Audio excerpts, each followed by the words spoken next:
All right, so we're going to talk about self-retargeting, which is a strategy that works really well for advertisers that have a limited ad budget, that have a product or service that you can repurchase often, or have a longer selling or research cycle for your consumers. So if you fall into any of those categories, I think that this will be a great, quick educational video that you'll really get a lot out of.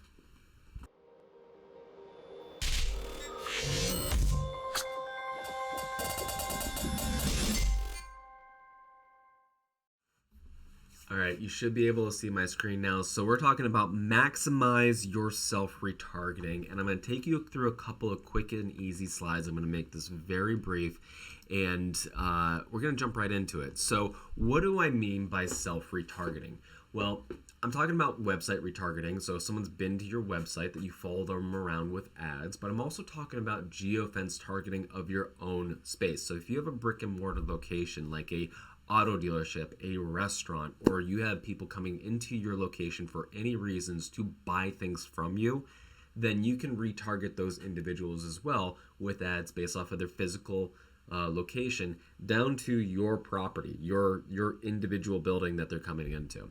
So that's what I mean by self-retargeting, is going after your audience, whether it's been to your website or been to your actual on-premise location. So I mentioned this in the intro. It works really well to self-target these individuals, and what we're going to talk about is maximizing that, not just, a couple of banner ads. I get it and everything. I understand. We're going to go a little more in depth, so stick with me. But if you have a limited ad budget, and let's be honest, we all do, it's going to work pretty well for you because you're doubling down on the audience that has already shown you interest. Also, if you have a product, like if you're a restaurant and someone can buy things from you often, or you have some kind of service or other product that they can buy things on a repeat basis, it's way better, or not way better, but it's sometimes a lot easier to convince somebody who's already purchased from you to repurchase from you, and this helps out in that regards as well too. The other component of it is somebody that has a product or service that you're selling that has a longer selling or researching. So the consumer is doing a little bit more research to try and weigh the options of what they want to buy.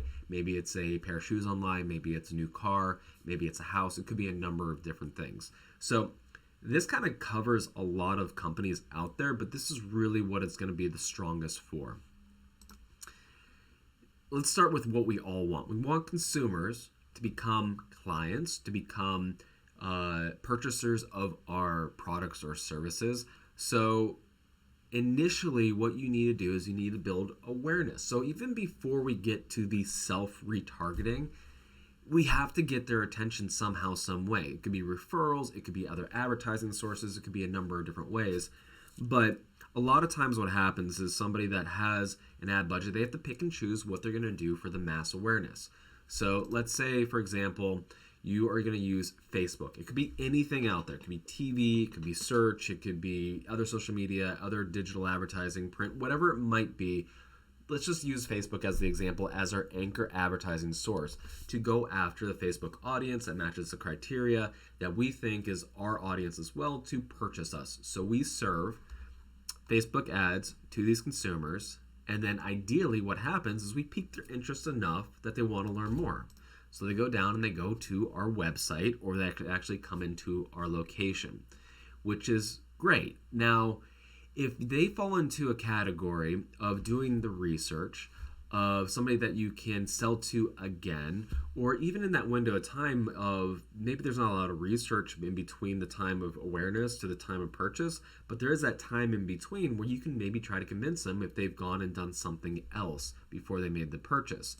But if you're just using one single source, and it could be a couple of different sources if it's your main inbound lead generator, but if we're just using Facebook for this example, then that's all that you're retargeting them with. So you're only grabbing their attention again to an audience that's got a very high interest. They actually already clicked on the ad, or they actually found you in another way and came to your website or came to your location.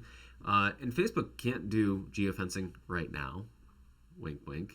That's a little hint to maybe the future. But they can't do geofencing. So your on-premise stuff, it's not even going to factor into that. If you have the pixel set up properly, you're going to hit some retargeting on your website.